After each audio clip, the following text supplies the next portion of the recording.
There it is. It's in. How nice that spins. It's nice and secure. Like, that's not going anywhere. So again, we got our butyl, we got our anti-seize, and now look at all this snow. Yara's back there. It's a lot of snow. It's a lot of snow for Portland. Pretty girl. It's kind of hard to see at night how much snow we have, but it's a decent amount. You can kind of see where they shoveled 5 to 6 inches at least, I would say. Yeah, but I'm just here to check on things and make sure that there's no issues or troubles with all this snow, but she's looking pretty good. But I'm gonna go inside and give a peek around. So yeah, this is pretty cool. This is a lot of snow. Yeah, let's go inside. We are inside. Boat's fine. Let's see. 54 degrees, 39% humidity. I'm okay with that. And then this one says 53 degrees, 45% humidity. And 34 outside, but that's right in the cockpit, and 50 degrees inside. 34, that one's always a little bit warm because it's in the cockpit, so it's not like totally exposed to the elements. So yeah, I think we're okay. And I also have these, remember we talked about these in one of the past videos? These sensor pushes. So this plus the wireless gateway, I can monitor temperature, humidity, some other stuff too, but I primarily care about temperature and humidity. I can monitor all that remotely. So one of the reasons that prompted me to come to the boat was I have a sensor in the engine room, and it was at 39 degrees and falling.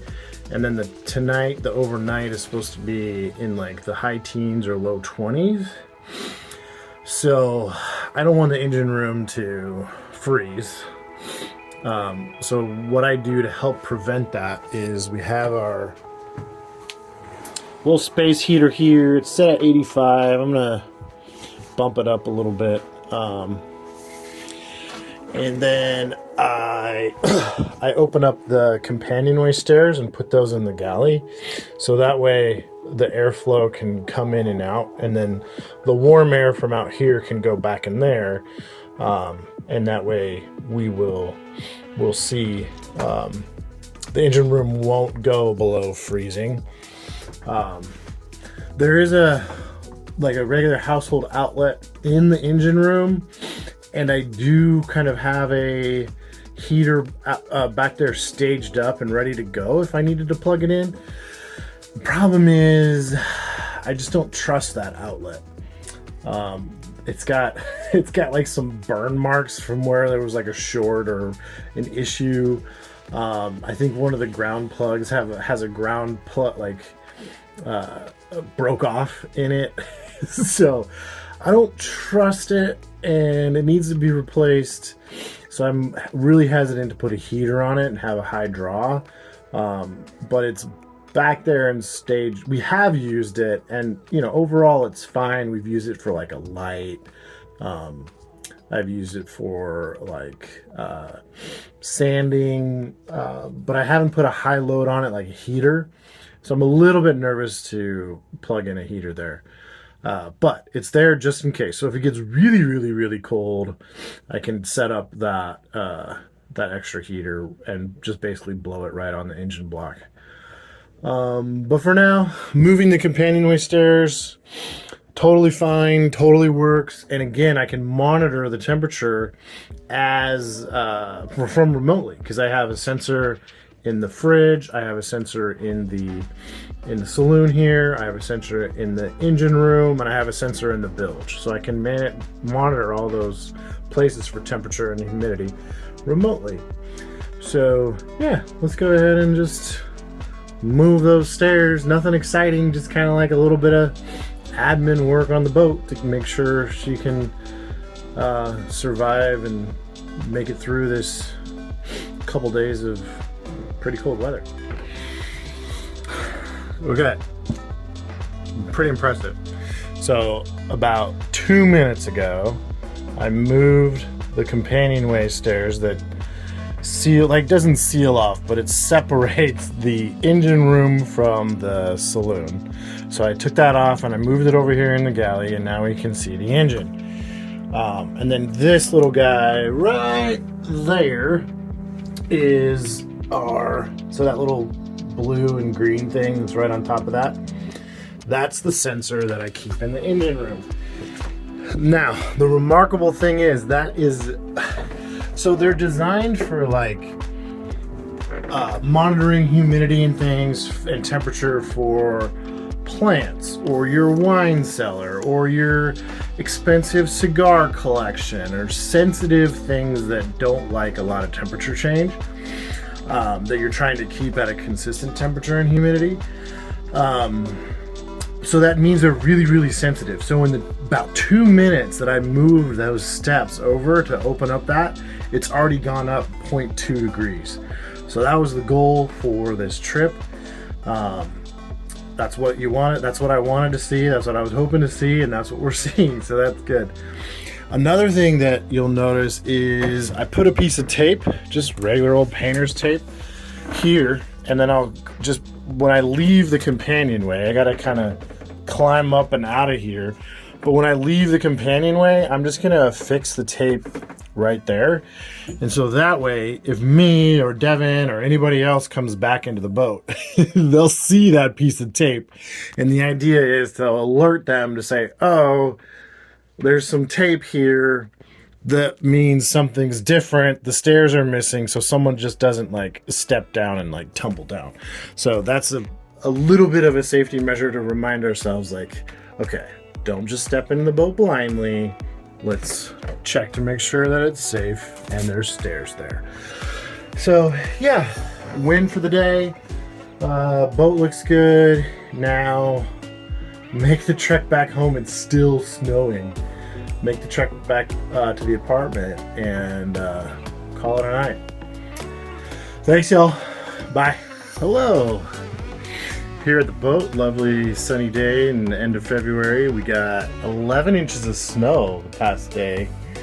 You can see it, like it's starting to melt now, but quite a bunch that's kind of piled up around the boat. I had every intention coming here and hooking up the inside steering cable with this guy. But I'm going to walk that plan back a bit. My plan now is to just take off this sheave right here.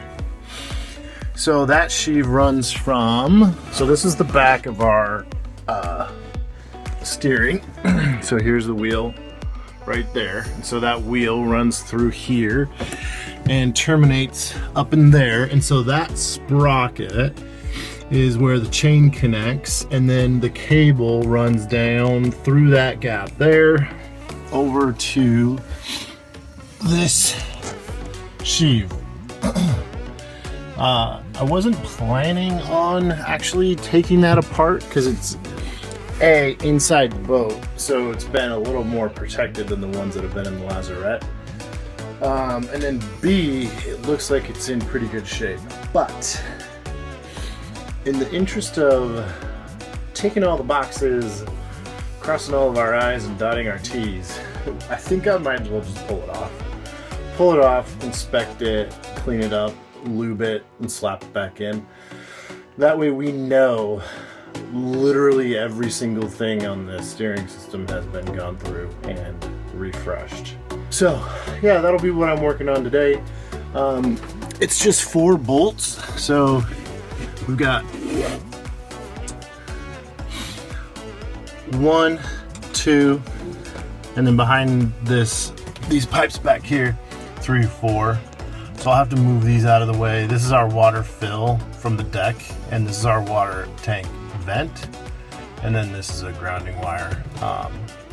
But I'll just pull those off from, I hate these things, like you screw into your fiberglass to mount a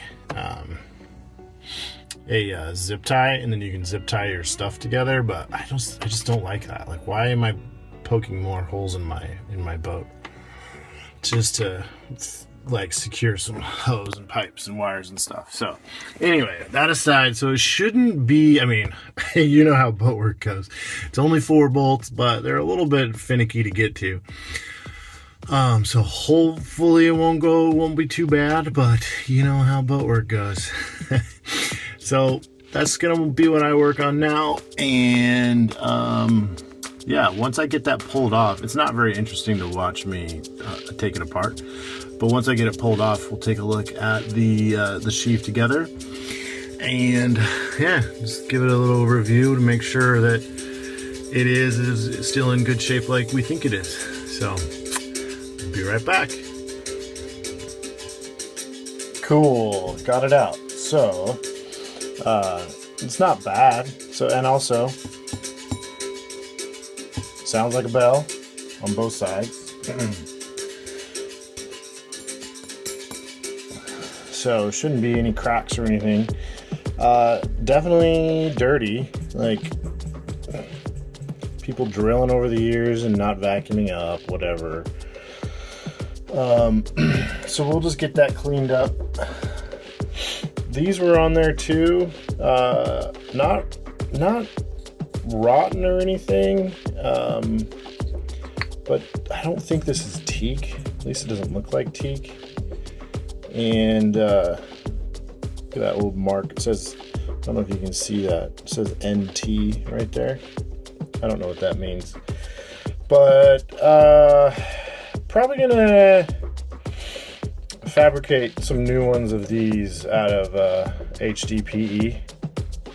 I don't know. Hardware's good. I'll just take it to the wire wheel and just get it cleaned up. So the hardware's fine, which is great. This one is our only problem one. It's this nut that's a problem. So I can get it there, and then see how that, it's kind of cross-threaded a bit. So I'm gonna get a different nut.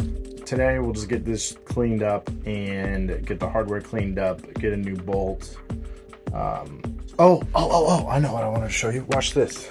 It's pretty cool.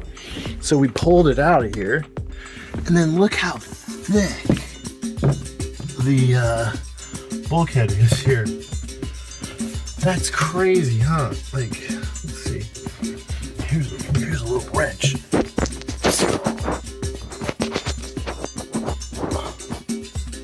It's that thick. Like, that's really, really thick. This is amazing.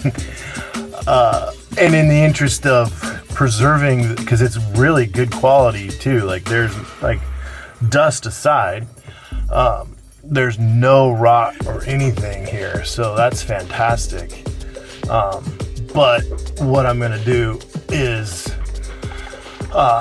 take some epoxy and, well, sand this out, and then take some epoxy and come back in here with to seal off that exposed wood.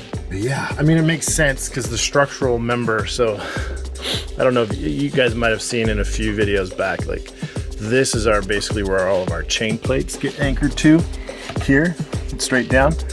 So the edge of this is, the end of it is right here. So that bulkhead being that thick makes sense because all of the weight and the stress and the pull of the rigging is pulling up on this.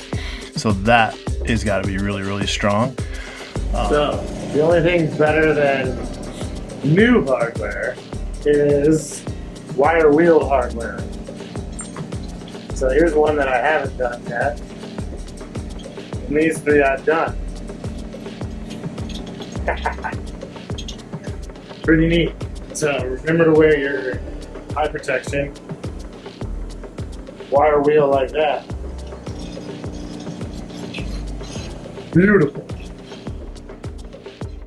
Okay, that turned out pretty good. Not perfect, not as good as the ones that were bead blasted. But I took it apart. This little pin here slides out. It's just held in with these cotter pins here. So yeah, took it apart. Used some purple degreaser stuff. It turned out pretty good. I'm pretty happy with it. And of course, the hardware is amazing. I did find a new nut that wasn't cross-threaded and put these on the wire wheel, and they turned out really, really nice.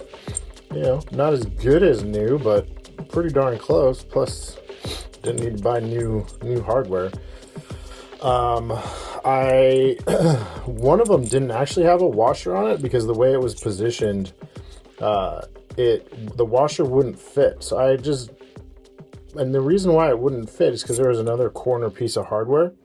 So I don't know if you can see this, but I just took that. Yeah, there you go. I just took this washer and ground it down on the grinding wheel.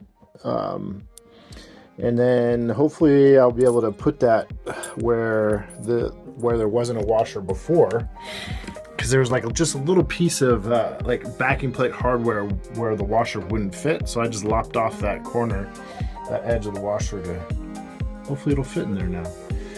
So next thing is we are going to grease up the little pin here because it spins on that pin.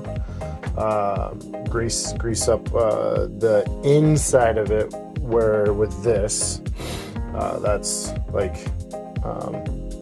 3-in-1 oil, so it'll get in the little tiny places, and then this stuff will protect like the bigger gaps.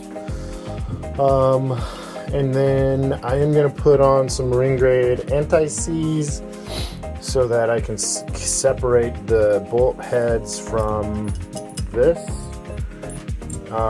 And yeah, anyway, that's a long process. So everything I just said is not going to happen tonight. But yeah, I'm feeling good. I'm really, really glad that I decided to pull that off. All right, check it out. So we've got epoxy on the inside of our hole here where our sheave goes. It kind of soaked it up really nicely. I have some epoxy left over. Yeah, I'm gonna do another coat. Why not? The other thing I did was I decided to just epoxy these little blocks of wood that I was thinking about making out of HDPE. So I do have HDPE, but it was just a hair too thin. So these are a specific height. And the HDPE that I had wasn't quite thick enough. So instead of messing with it, I just decided to just put a coat of epoxy on there. You know, and these ones were fine without the epoxy for 40 years. So they'll be good for another 40 years with epoxy. Even better. Maybe 45 years. Who knows? It's better though. Look at how beautiful that thing is. Then watch this. Pretty cool. So I got my 301 oil in here. And then I've got a super lube like between where the round part meets the support part. Anyway, lots of lube. And then I just coated it with this too. Just sprayed it all over and took my gloved hand and just wiped it all down. So we'll just let that chill right there. We got that drying. We've got our epoxy drying by the where this thing mounts into the bulkhead.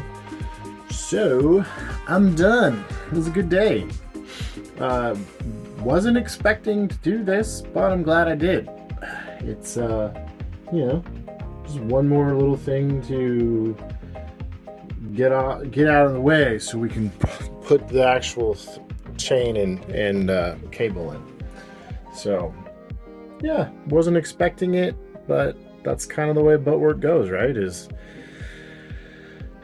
you do one thing and something else pops up. It's the way it goes. Everything is just so tight together, near each other, in the same area. Systems kind of work together or next to each other. So when you work on one thing, you kind of bump into something else. And in this case, you know, this pulley system or this dual sheave here is part of the steering. I guess wasn't planning on taking it apart because it looked pretty good, but I'm glad I did. I'm really glad I did. And yeah, it's definitely better. So it was unexpected, but well worth it. We can confidently say that the boat is just a little bit better. And even though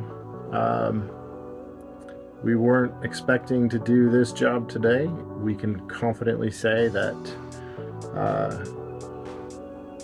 yeah, boat's just a little bit better today. That's all we can ask for.